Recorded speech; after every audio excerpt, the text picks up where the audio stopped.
The sound of coins hitting the bar top made Katherine Camden's stomach twist as she stood in the doorway of the trading post, her threadbare dress doing little to shield her from the September wind that swept down from the Rocky Mountains. She had just arrived in Leadville, Colorado, elevation over 10,000 feet, where silver mines dotted the mountainsides and men outnumbered women 20-1. And already, the local traders were placing bets on whether the delicate-looking woman from Boston would survive her first winter in the high country. "I give her until the first blizzard," one grizzled miner said, spitting tobacco juice into a tin can. "These city women never last. Too soft, too proper. Winter up here will break her spirit before Christmas." Katherine felt her cheeks burn but lifted her chin higher. She had not traveled nearly 2,000 miles by train and stagecoach to let crude wagering determine her fate. Her aunt had left her a small cabin on the outskirts of town, the only inheritance she would ever receive, and she intended to claim it no matter what these men thought of her chances. Behind her, the wagon driver deposited her single trunk on the wooden planks that served as a sidewalk. The September air already had a bite to it that she had never experienced in Massachusetts, and she tried not to think about what true winter would bring. "That cabin," the wagon driver said when she showed him the property deed.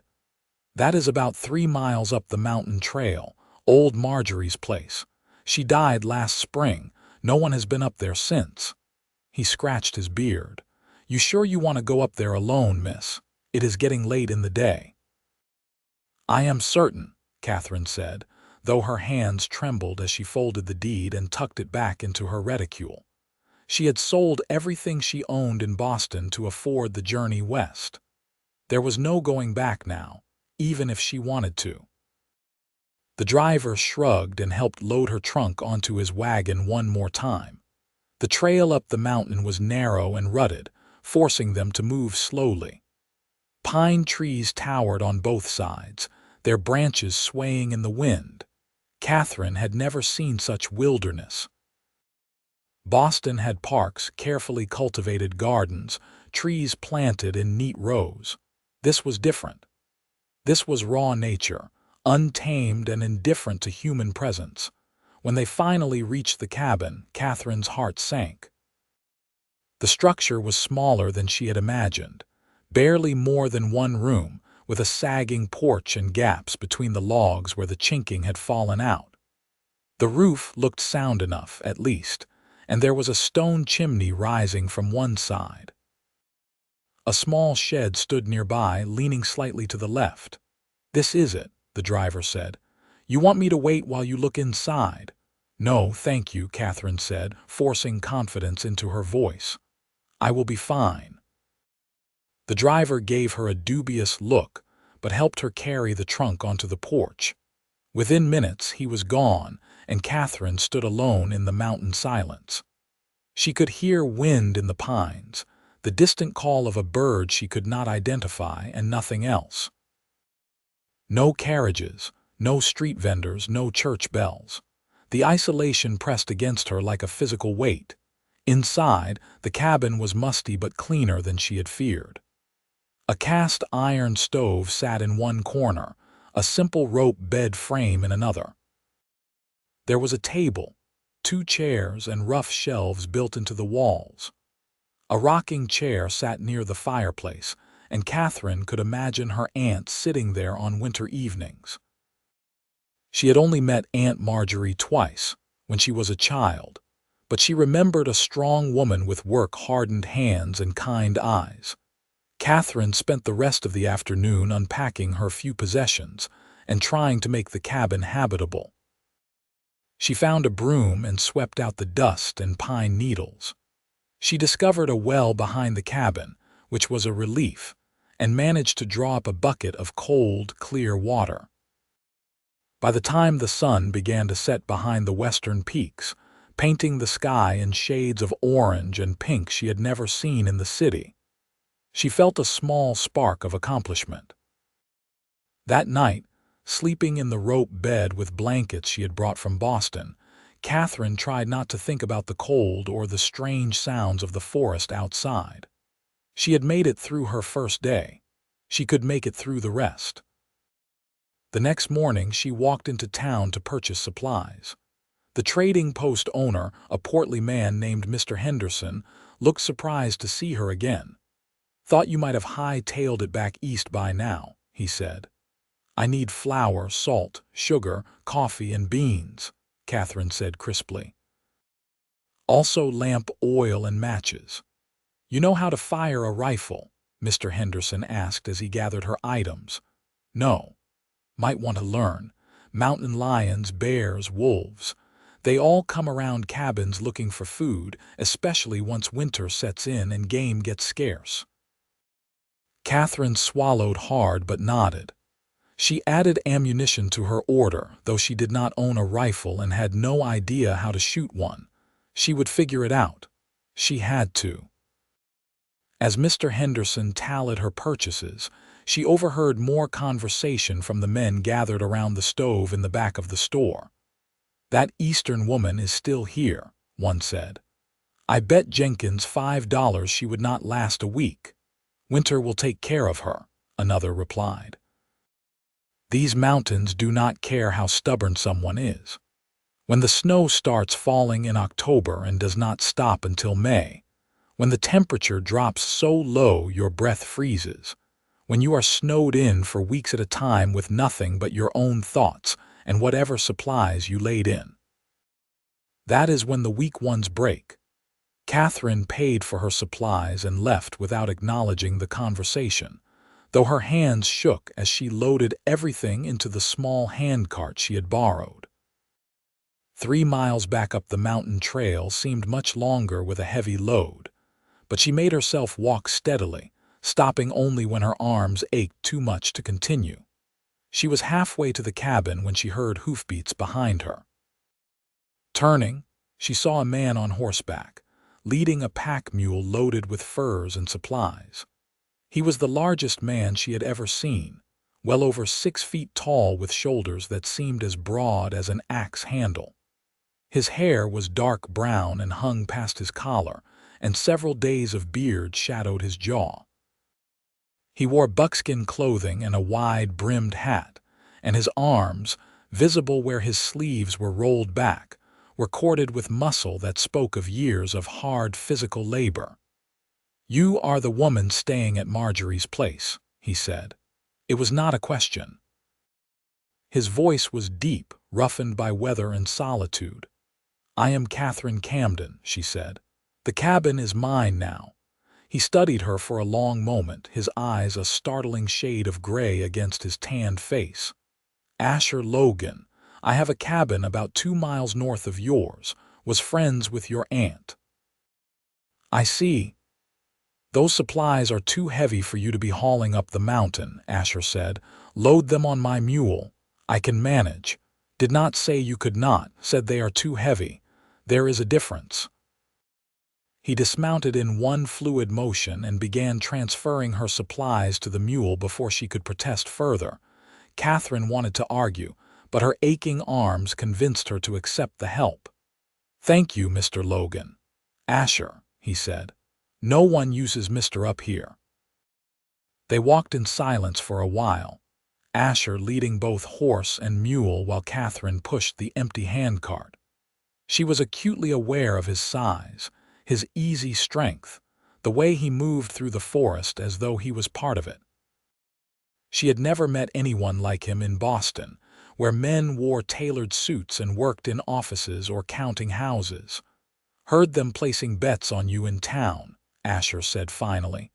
"On whether you will make it through winter. I heard them too. Mountains are not forgiving. Winters here are harder than anything you have experienced back east." "I did not come all this way to give up," Katherine said, more sharply than she intended. "I have nowhere else to go.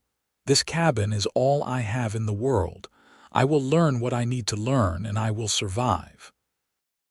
Asher glanced at her, and she thought she saw a flicker of respect in his eyes.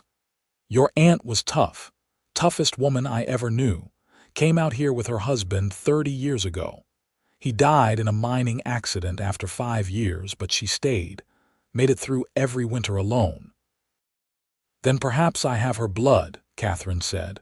When they reached the cabin, Asher unloaded her supplies onto the porch. He looked around, his gaze taking in the gaps in the chinking, the sagging porch rail, the shed that leaned precariously. "You have a lot of work to do before the snow comes," he said. "That chinking needs to be fixed or you will freeze. You need more wood. Your shed needs repair before the weight of snow collapses it. You know how to do any of that?" "No," Katherine admitted, "but I can learn." Asher was quiet for a moment. "I will come by tomorrow, show you what needs doing. I cannot pay you, did not ask for payment.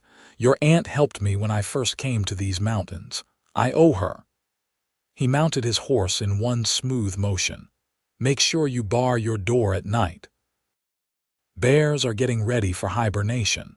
They are hungry and bold this time of year." He rode off before Katherine could respond, disappearing into the trees like a ghost. She stood on the porch, watching the forest where he had vanished, feeling strangely unsettled. There was something about Asher Logan that was both intimidating and reassuring. He was clearly a man who belonged in this wild place, who knew how to survive its harshness. And despite his gruff manner, he had helped her without expecting anything in return. True to his word, Asher appeared the next morning just as Katherine was finishing a simple breakfast of coffee and bread. He brought tools and supplies, and he spent the day showing her how to mix mud and grass to create chinking for the gaps between the logs. "You pack it in tight like this," he said, demonstrating with his large hands. "Smooth it out. It will harden and keep the wind out. You will need to do the entire cabin before winter." Katherine watched carefully, then tried to imitate his movements. Her first attempt was clumsy, but Asher nodded. "You will get the feel for it. Just keep working." He showed her how to split wood, how to stack it so it would stay dry, how to recognize which trees were dead and safe to cut for firewood. His patience surprised her. She had expected him to be dismissive of her ignorance, but instead he explained everything carefully, making sure she understood before moving on to the next task. "Why are you helping me?" she asked as they worked on repairing the shed in the afternoon. "You do not know me." Asher hammered a nail into a board before answering. "Told you. I owed your aunt. She patched me up once when I got between a mother bear and her cubs. Stupid mistake on my part. Would have bled to death if she had not found me and dragged me to her cabin.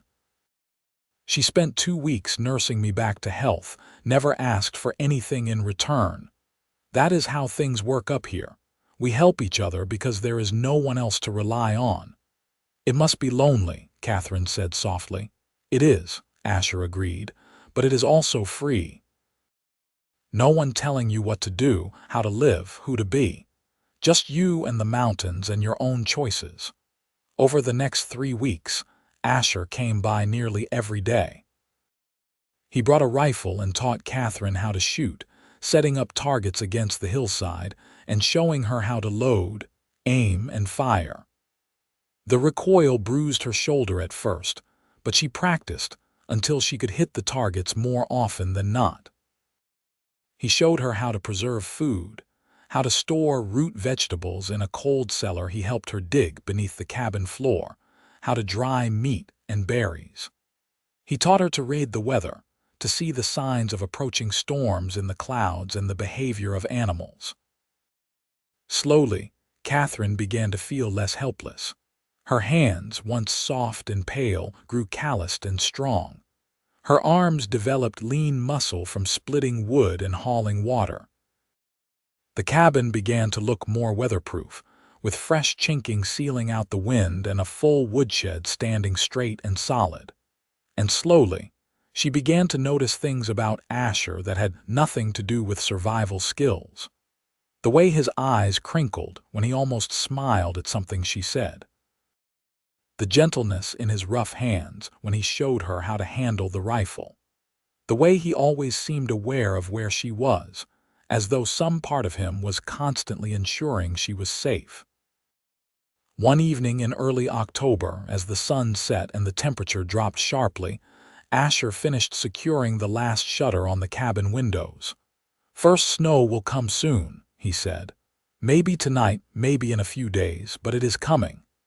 Am I ready?" Katherine asked, voicing the fear that had been growing in her chest. Asher looked at her, really looked at her, and Katherine felt heat rise to her cheeks under his scrutiny. "You have worked harder than most men I know. You have learned fast. But ready?" He shook his head slightly. "No one is ever really ready for their first winter in the high country. You just survive it one day at a time. Will you?" She paused, embarrassed by what she was about to ask. "Will you check on me during the winter?" "Yes," Asher said simply. "I will come by every few days when the weather allows. But there will be times when the snow is too deep or the storms too fierce. You need to be prepared for that. If I do not come for a week, 2 weeks even, you cannot panic. You have to trust that I will come when I can." Katherine nodded, trying not to think about being completely alone in the cabin during a blizzard. "Thank you, Asher, for everything." He looked like he wanted to say something more, but instead he just nodded and mounted his horse. "Bar your door, keep the fire going, you will be fine." The first snow came that night, large flakes that fell silently and accumulated quickly. Katherine woke to a world transformed, everything covered in a blanket of white that sparkled in the morning sun. It was beautiful and terrifying at the same time. She forced herself to go through the routines Asher had taught her, feeding the fire, making coffee, eating a proper breakfast. Then she bundled up in every warm thing she owned and ventured outside to check on her supplies and make sure the chimney was clear. The cold was shocking, worse than any winter day in Boston. The air seemed to burn her lungs when she breathed. But she made herself complete her tasks, checking that the woodshed was secure, that the path to the well was passable, that no animals had gotten into her supplies.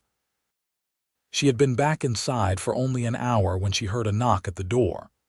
Asher stood on her porch, snow dusting his shoulders and hat. "Just checking," he said. "Wanted to make sure you knew what to do." "Come in," Katherine said, stepping aside. "It is too cold to stand out there."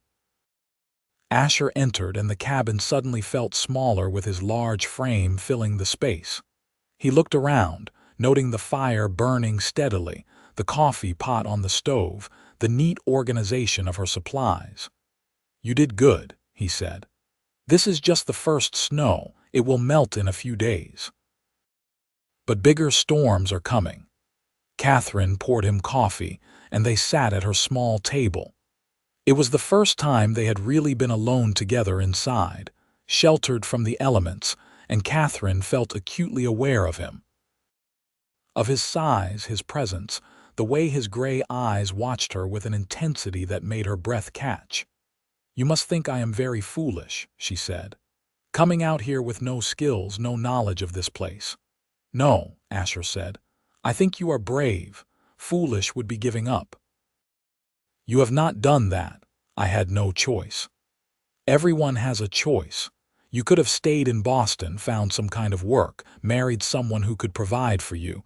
You chose to come here instead, to try to make a life on your own terms. That takes courage." Katherine felt warmth spread through her chest that had nothing to do with the coffee. "Why did you come to the mountains?" she asked. "You said my aunt helped you when you first arrived. What brought you here?" Asher was quiet for so long she thought he would not answer. Then he said, "I was in the war, fought for the Union, saw things that—" He stopped, his jaw tightening. "When it was over, I could not go back to cities, to people, to the way things were before. I needed space, silence, a place where the only fighting was against nature, not other men. I came west and kept going until I found these mountains. Been here 8 years now." "Do you ever regret it?" Katherine asked softly. "No," Asher said.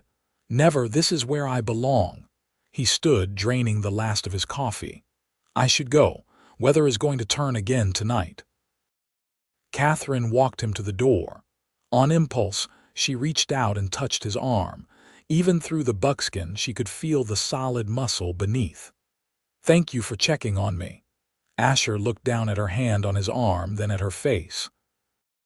For a moment, Katherine thought she saw something in his eyes, something that made her heart race. But then he just nodded and stepped out into the snow. The pattern continued through October and into November. Snow fell, melted, fell again. The temperatures dropped lower. Asher came by every few days, sometimes bringing fresh meat from his hunting, sometimes just checking that Katherine was all right. They fell into an easy rhythm, sharing meals, talking by the fire, working together on tasks that needed two sets of hands. Katherine found herself looking forward to his visits with an intensity that surprised her. The days when he did not come felt longer, emptier. When she heard his horse approaching, her heart would lift in a way that had nothing to do with mere gratitude for his help. She began to notice small things. The way he always made sure she was warm enough before he left. The way he had started keeping extra supplies at her cabin just in case. The way his eyes followed her when he thought she was not looking. In mid-November, a real blizzard hit. Katherine woke to wind howling around the cabin and snow falling so thick she could not see the trees beyond her porch.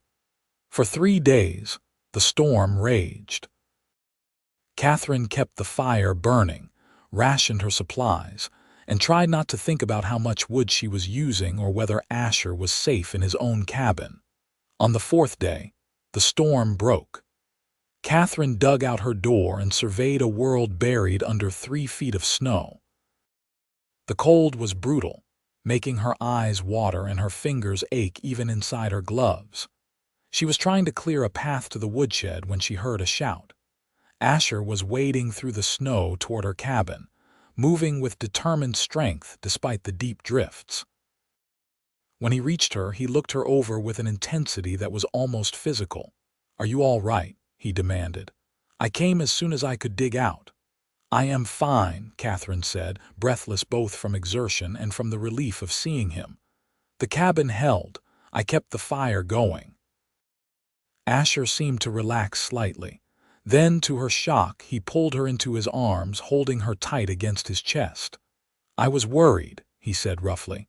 "That storm was bad. I kept thinking about you here alone." Katherine stood frozen for a moment, then slowly wrapped her arms around him. Even through their layers of clothing, she could feel his warmth, his strength. She felt safer than she had since arriving in Colorado. "I am all right," she said softly. "You taught me well." Asher pulled back, but his hands remained on her shoulders. His gray eyes searched her face. "Katherine, I need to tell you something," her heart pounded. "What?" He seemed to struggle with the words. "I know you came here to be independent, to make your own way, and I respect that. But He stopped, took a breath. "I have feelings for you, more than just neighborly concern. I tried to ignore it, tried to tell myself I was just helping you because of your aunt. But that is not true anymore. Maybe it never was." Katherine felt like the world had tilted. "Asher, you do not have to say anything," he continued quickly. "I know I am not the kind of man a woman like you would want. I am rough. I live alone in the mountains. I have nothing to offer but a hard life and—" "Stop," Katherine said. She reached up and placed her hand against his bearded cheek. "You are exactly the kind of man I want. I did not know it until I came here, until I met you. But every day I have found myself caring for you more, wanting to see you, missing you when you are gone. I thought I was being foolish, that you were just being kind because of my aunt." "No," Asher said, his voice rough with emotion. "It stopped being about Marjorie weeks ago. Katherine, you are the strongest, most determined woman I have ever met. You came to these mountains knowing nothing, and you have learned everything I taught you. You have not complained, you have not given up. You are beautiful and brave, and He pulled her close again. "I am falling in love with you." "I am falling in love with you too," Katherine whispered. Asher cupped her face in his large, calloused hands and kissed her. It was gentle at first, tentative, as though he was afraid of frightening her. But Katherine kissed him back with all the longing she had been trying to suppress for weeks. His arms went around her, lifting her off her feet, and she felt the solid strength of him, the warmth that seemed to radiate from his body. When they finally broke apart, both breathing hard, Asher rested his forehead against hers. "I do not want you to spend the rest of the winter alone," he said. "Come stay at my cabin. It is bigger, more sheltered. I have more supplies, and he paused. "I do not want to be apart from you." "What about my reputation?" Katherine asked, though the question felt absurd given where they were and how she felt. "There is no one here to judge us except each other," Asher said. "But if it matters to you, I am asking you to marry me, not just to protect your reputation, but because I want to. Because I love you and I want to spend my life with you." Katherine felt tears prick her eyes. "Yes," she said. "Yes, I will marry you." They were married 2 days later in Leadville, in a simple ceremony performed by a traveling preacher who happened to be passing through. Mr. Henderson from the trading post served as a witness, looking shocked when Katherine appeared in town with Asher Logan, the reclusive mountain man who rarely came to town and spoke to even fewer people. "Well, I will be," Mr. Henderson said. "Logan, I did not think you would ever take a wife." "Neither did I," Asher said, his arm around Katherine's waist. "But then I met her." The men who had been placing bets on Katherine's survival looked equally shocked. One of them, a miner named Jenkins, approached as they were leaving the trading post after purchasing a few supplies. "Guess you are going to make it through winter after all," he said to Katherine. "Married to Logan, you have got the best chance of anyone." "I would have made it through winter anyway," Katherine said coolly. "But yes, I will certainly survive it, and every winter after." Asher's cabin was indeed larger than Katherine's, with a separate room for sleeping and more substantial construction. He had built it himself over the course of 2 years, and it showed in every carefully fitted log and carefully chinked gap. The interior was sparse but comfortable, with furs on the floor and bed, a large fireplace, and ample shelves for storage. "It is not fancy," Asher said as he carried Katherine over the threshold, following the tradition even in their isolated mountain home. "It is perfect," Katherine said, and she meant it. This cabin, this man, this life, it was everything she had not known she was searching for when she left Boston. That first night as his wife, Katherine discovered a gentleness in Asher that his rough exterior had hidden. He was patient, tender, treating her as though she was precious beyond measure. When he made love to her, it was with a reverence that brought tears to her eyes. Afterward, lying in his arms with the fire casting flickering shadows on the walls, Katherine felt a contentment she had never known. "Are you happy?" Asher asked, his deep voice rumbling in his chest beneath her ear. "More than I have ever been," Katherine said truthfully. "Is that strange?" "I have known you only 2 months. I am living in a mountain cabin in the middle of winter. By all rights, I should be terrified. But you are not. No, because I am with you, you make me feel safe, cherished, like I belong here." Asher tightened his arms around her. "You do belong here with me. For as long as you want." "Forever then," Katherine said. The winter deepened. Snow piled higher and the temperatures dropped lower than Katherine had thought possible. But inside Asher's cabin she was warm. He kept the fire burning constantly, and at night they slept wrapped in furs and each other's arms.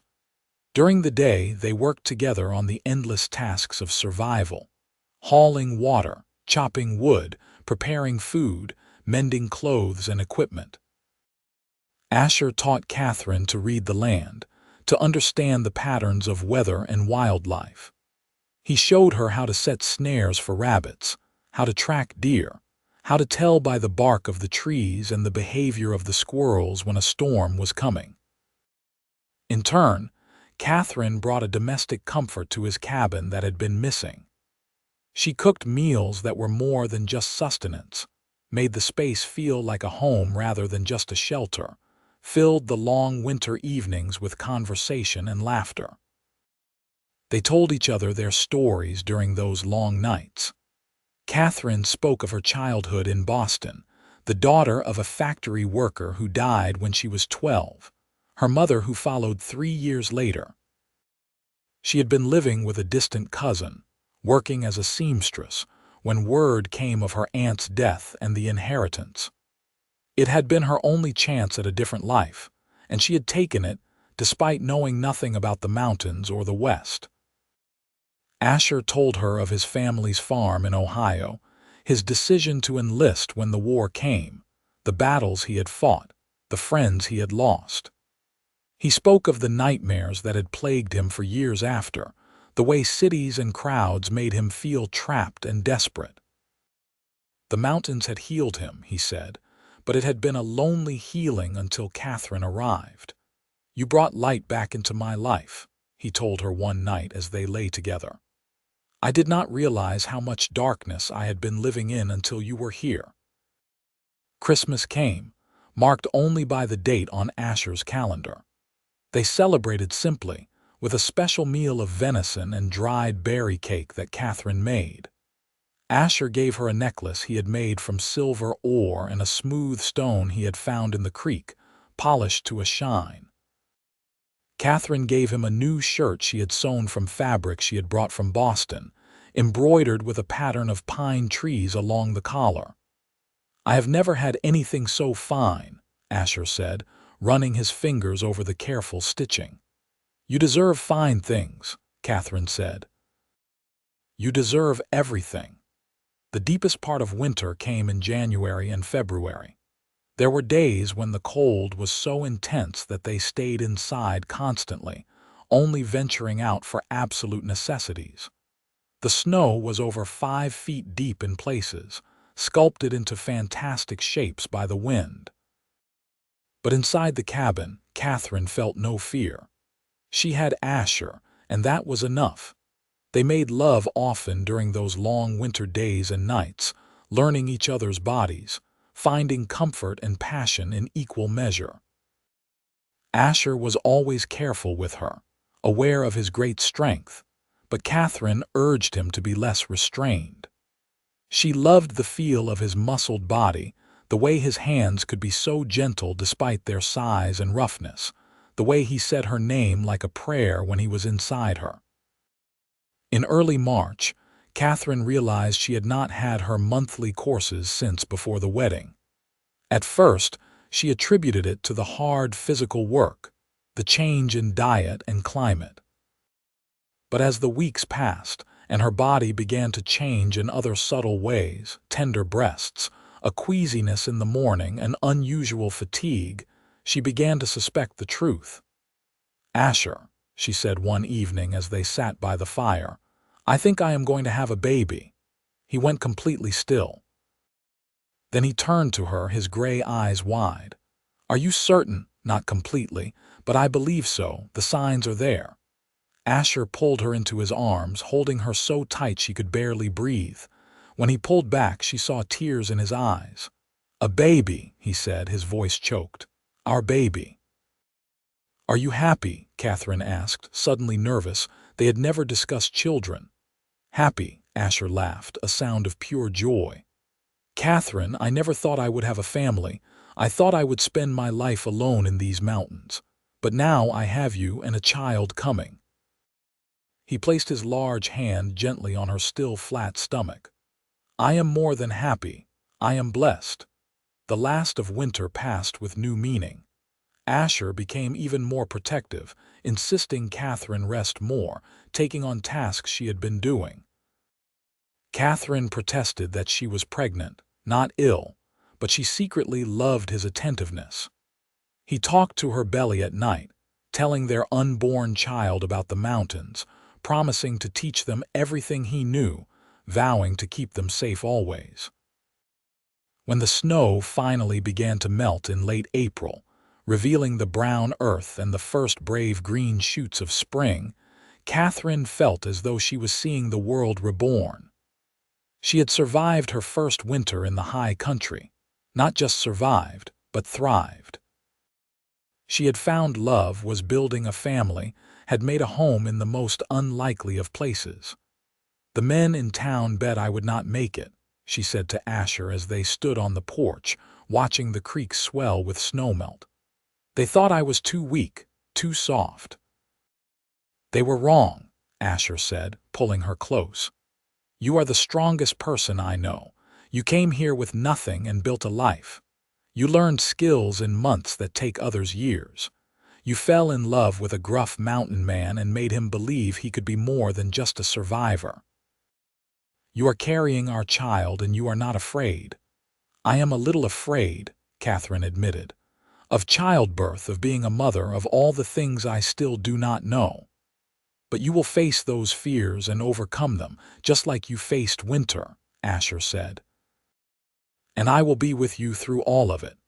In May, they traveled down to Leadville for supplies. Katherine's pregnancy was beginning to show now, a small but definite swell beneath her dress. The reaction in town was mixed. Some of the women clucked disapprovingly, counting backward and likely concluding that Katherine had been pregnant before the wedding. Others offered congratulations and advice. The men who had bet against her survival looked chagrined. Mr. Henderson at the trading post greeted them warmly. Well, Mrs. Logan, and I hear congratulations are in order." "Thank you," Katherine said. "I owe someone $5, a miner said from the back of the store. "I bet you would not last until spring." "You should have more faith in people," Katherine said calmly, "especially women. We are more resilient than you think." The miner had the grace to look embarrassed. They purchased supplies for the coming months, fabric for baby clothes, extra food stores, materials Asher would need to build a cradle. Katherine also bought seeds for a garden. Now that the ground was thawing, she wanted to grow vegetables, to have fresh food to supplement their diet of meat and stored goods. The summer was glorious. Katherine had never experienced anything like it. Warm days with brilliant sunshine, cool nights perfect for sleeping, wildflowers covering the meadows in riots of color. Her belly grew steadily, and she felt the baby move for the first time in June, a flutter like butterfly wings that made her cry with joy. Asher was building an addition to the cabin, a separate room for the baby. Katherine watched him work, admiring the play of muscles in his back and arms as he lifted heavy logs into place. Even after months of marriage, she still found herself struck by his physical beauty, the sheer masculinity of him. And more than that, by his kindness, his gentleness with her, his excitement about becoming a father. "You want a boy or a girl?" she asked him one evening. "I do not care," Asher said honestly. "As long as the baby is healthy and you come through the birth safely, that is all that matters." "I hope the baby has your eyes," Katherine said. "That beautiful gray color." "I hope the baby has your courage," Asher replied.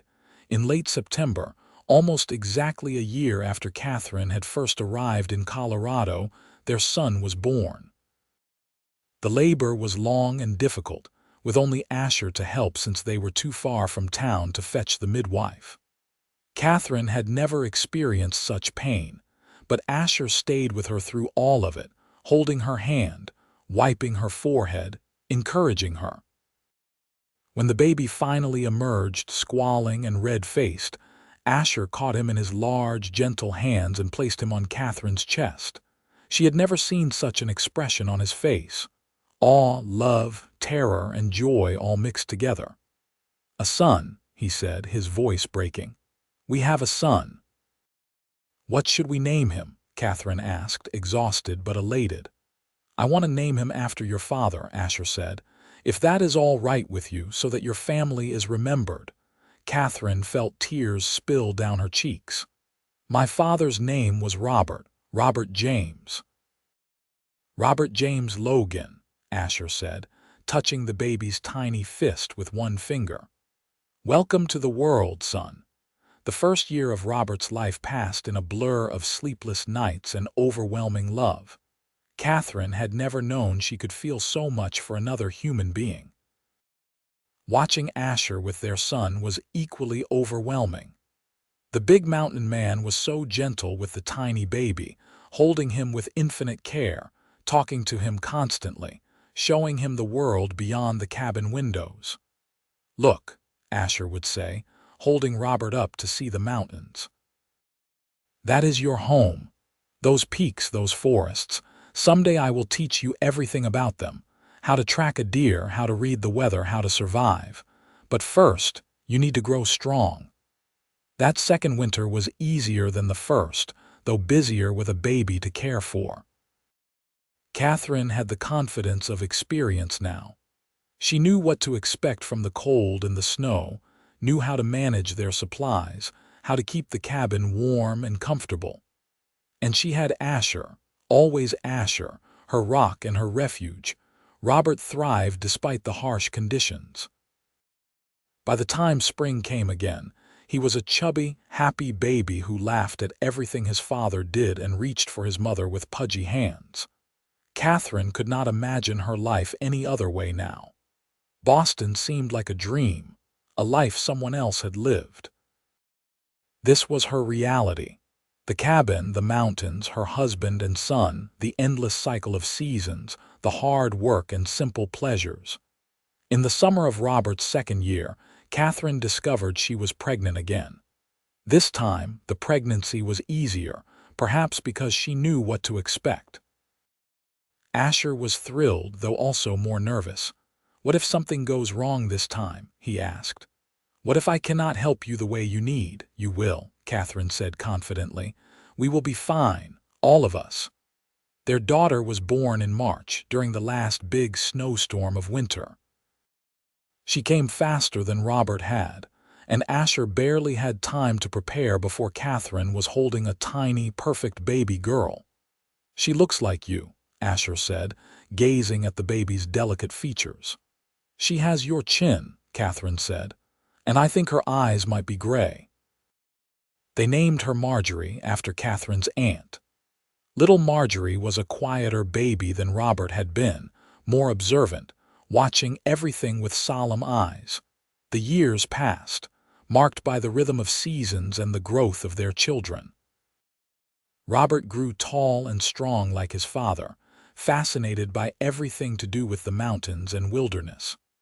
Marjorie was quieter but equally tough, able to keep up with her brother on the trails, learning to shoot and track almost as quickly as he did. Asher built more additions to the cabin as the family grew. Katherine planted larger gardens each year, preserving food for the winters.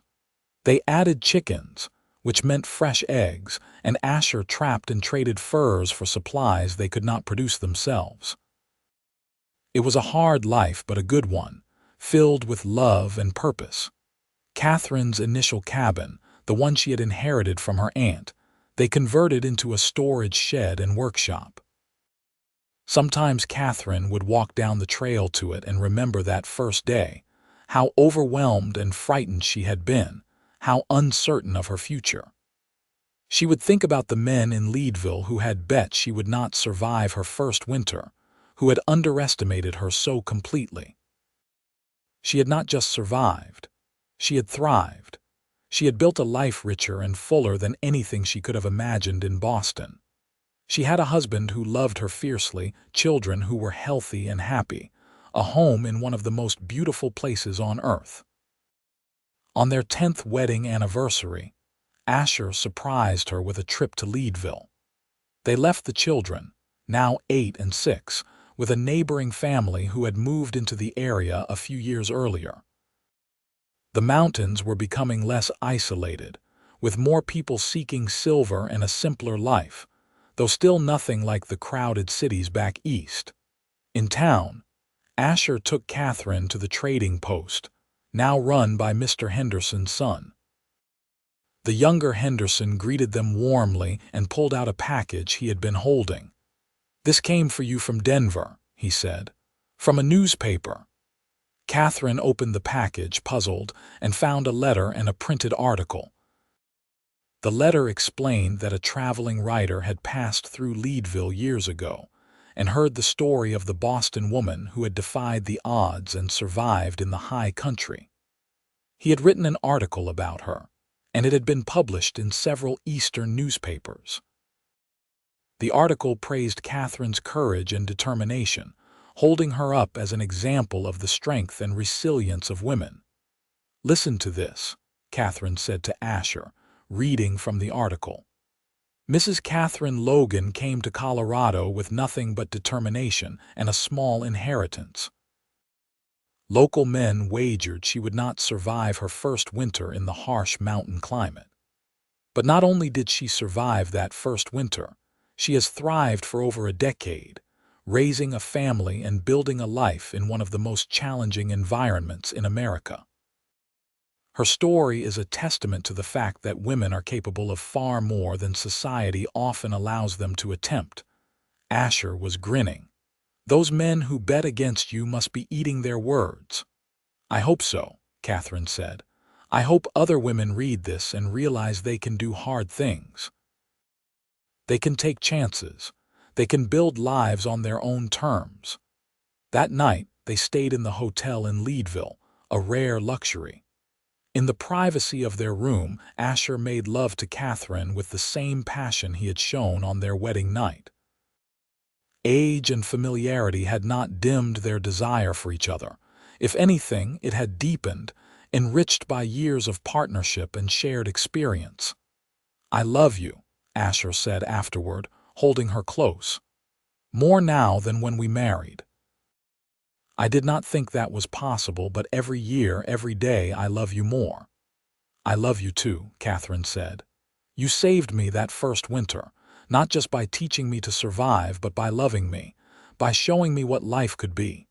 "You saved me too," Asher said. "I was just existing before you. You taught me how to live again." They returned to their mountain home the next day, eager to see their children. Robert and Marjorie ran to greet them, full of stories about their stay with the neighbors. The cabin felt warm and welcoming, the scent of pine smoke, and the view of the mountains a comfort that never faded. Years continued to pass. Robert grew into a young man as tall and strong as his father, with the same quiet confidence and love of the wilderness. Marjorie became a skilled hunter and tracker, able to move through the forest as silently as a deer.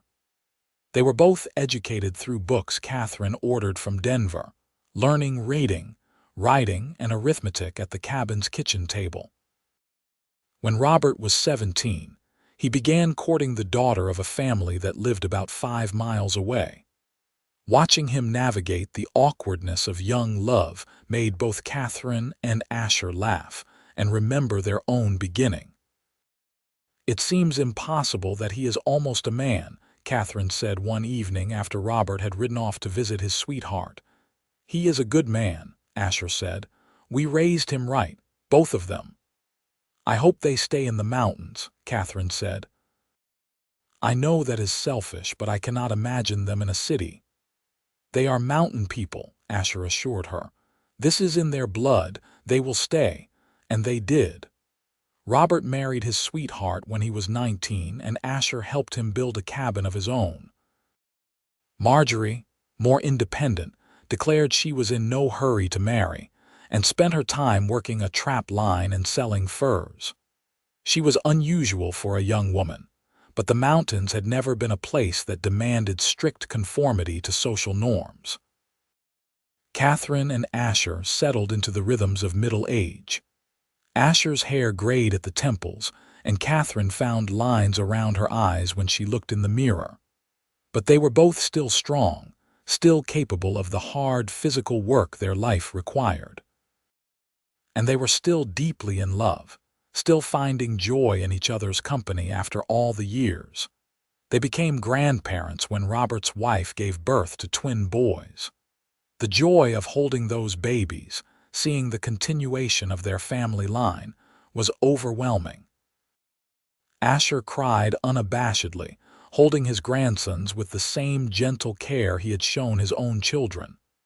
"We made this," he said to Katherine as they walked back to their own cabin after visiting Robert's family. "You and me. We started with nothing, just two people trying to survive a winter. And now there are children and grandchildren, a whole family, a legacy." "We did," Katherine agreed, taking his hand. "And I would do it all again, every hard moment, every challenge, because it led to this." One autumn evening, when Katherine was 50 and Asher 51, they sat on the porch of their cabin, watching the sun set over the peaks. The aspens had turned gold, creating rivers of color down the mountainsides. The air had that particular bite that meant winter was coming, the same cold that had frightened Katherine so much 30 years ago. "You remember the day we met?" Katherine asked. "You came up the trail with your horse and mule. I was trying to haul supplies up the mountain all by myself." "I thought you were the most stubborn woman I had ever seen," Asher said. "So determined, so fierce, even though you were clearly terrified." "I was terrified," Katherine admitted, "of everything, the mountains, the winter, being alone. But I was more terrified of giving up, of going back to Boston with nothing." "And now?" Asher asked.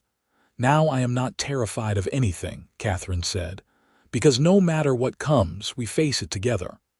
Asher pulled her close, and they sat in comfortable silence as the stars began to appear. Somewhere in the distance, a wolf howled and an owl called from the trees. The sounds that had once frightened Katherine were now as familiar as her own heartbeat. She thought about those men in Leadville, placing their bets, so certain she would fail. She wondered if any of them were still alive, if they remembered the Eastern woman they had dismissed. She hoped they did. She hoped they had learned something about underestimating people. But more than that, she hoped her story had inspired other women, other people who felt trapped by circumstance or society's expectations. She hoped they knew that it was possible to change your life completely, to take a chance on something terrifying and come out the other side stronger and happier than you ever imagined. Winter came again, as it always did. The snow fell, the temperatures dropped, and the mountains settled into their cold silence. But inside the cabin, warmth and love remained constant. Katherine and Asher spent the long evenings talking, reading, making plans for spring. They made love in their bed piled high with furs, their bodies still finding pleasure and comfort in each other after 3 decades together. On Christmas Day, their family gathered. Robert and his wife brought the twins, now strapping boys of 10. Marjorie came alone, still unmarried by choice, still running her trap lines and living free. They ate a feast Katherine and Asher had prepared, told stories, laughed together. Looking around the cabin at these people, her people, Katherine felt a contentment so profound it brought tears to her eyes. "Why are you crying, grandmother?" one of the twins asked. "Because I am happy," Katherine said. "So very, very happy." That night, after everyone had left and she and Asher were alone again, Katherine stood at the window, looking out at the snow-covered world. Asher came up behind her, wrapping his arms around her waist. "30 winters," he said. "You have survived 30 winters in these mountains." "We have survived them," Katherine corrected. "Together, together," Asher agreed. They stood there for a long time. Two people who had found each other against all odds, who had built a life and a family in one of the harshest environments on earth. Katherine thought about the frightened young woman she had been, stepping off the wagon at a dilapidated cabin, listening to men bet against her survival. That woman seemed like a stranger now, She had not just survived. She had lived. She had loved. She had created something beautiful and lasting. And she would continue to do so, for as many winters as she had left with Asher by her side. The years continued to flow like the creek down the mountain, sometimes rushing, sometimes peaceful, but always moving forward. Katherine and Asher aged gracefully, their bodies slowing but their spirits remaining strong. They watched their grandchildren grow, celebrated when Robert's twins chose to stay in the mountains and build their own cabins, rejoiced when Marjorie finally fell in love at age 35 with a widower who appreciated her independence. More grandchildren came, and then great-grandchildren. The mountains that had seemed so empty when Katherine first arrived were now dotted with cabins occupied by her descendants. They had created not just a family but a community, people who helped each other survive and thrive in the wilderness. Katherine was 68 when Asher fell ill. It was a winter fever that would not break, his strong body finally succumbing to age and the harshness of their life. She nursed him as he had once nursed her through childbirth, refusing to leave his side. Their children and grandchildren came to say goodbye, filling the cabin with love and tears. On a clear winter night, with stars brilliant in the sky and the mountains standing eternal guard, Asher Logan died in Katherine's arms. His last words were, "Thank you for every winter, my love." Katherine's grief was as deep as the snow drifts outside. She had lost her partner, her love, her reason for being. But she did not break. She could not break because she was Katherine Camden Logan, the woman who had survived when everyone bet against her, the woman who had built a family and a legacy in the wilderness. She continued to live in their cabin, though her children begged her to move in with one of them. "This is my home," she said simply. "This is where I belong. Your father and I built this life together, and I will not abandon it just because he is gone." She lived another 12 years, dying peacefully in her sleep at the age of 80.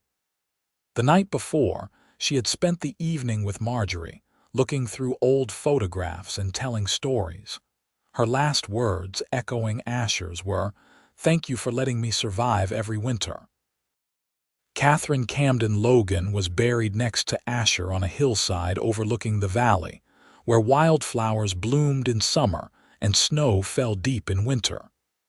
Their descendants, numbering over 50 by then, gathered for the funeral.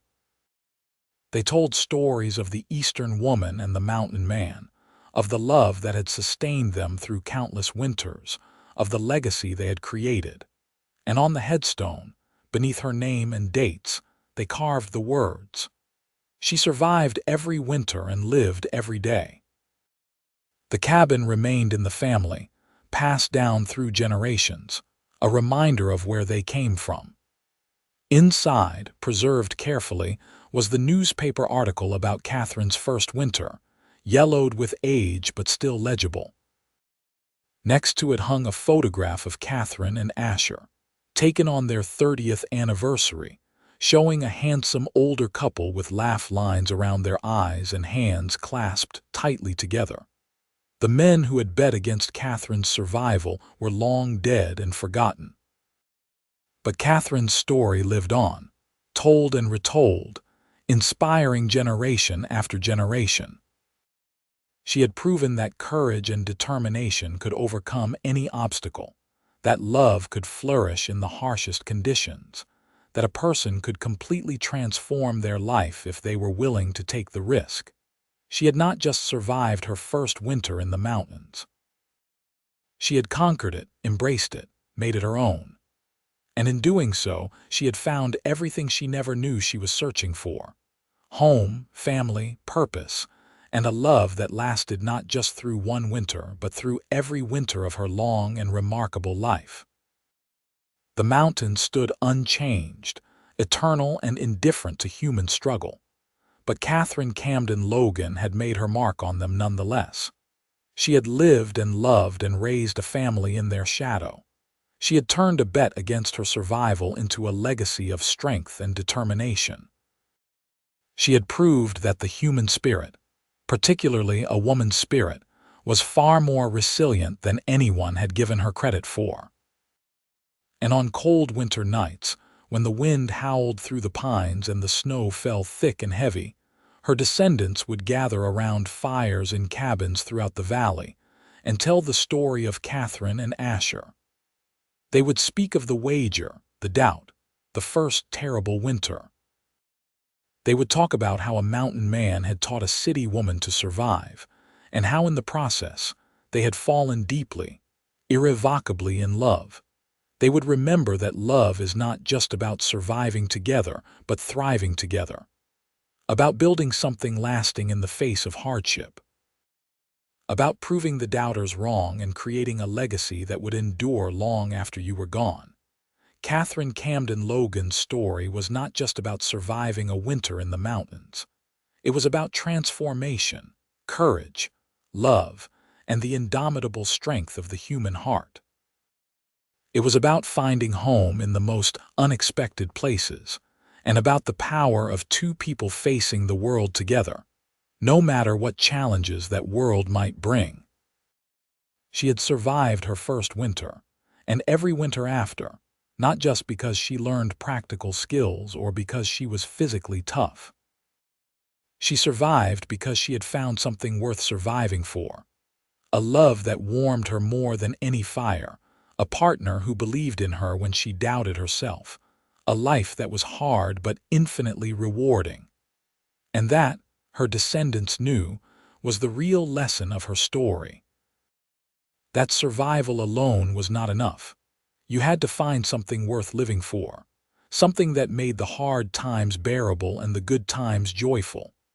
For Katherine, that something had been Asher, their children, their life together in the mountains. The mountains kept their secrets and their stories, but Katherine's story lived on, a testament to the fact that the most unlikely people can do the most extraordinary things when given the chance. All it took was courage, determination, and sometimes the love of a good person to help you through that first terrifying winter.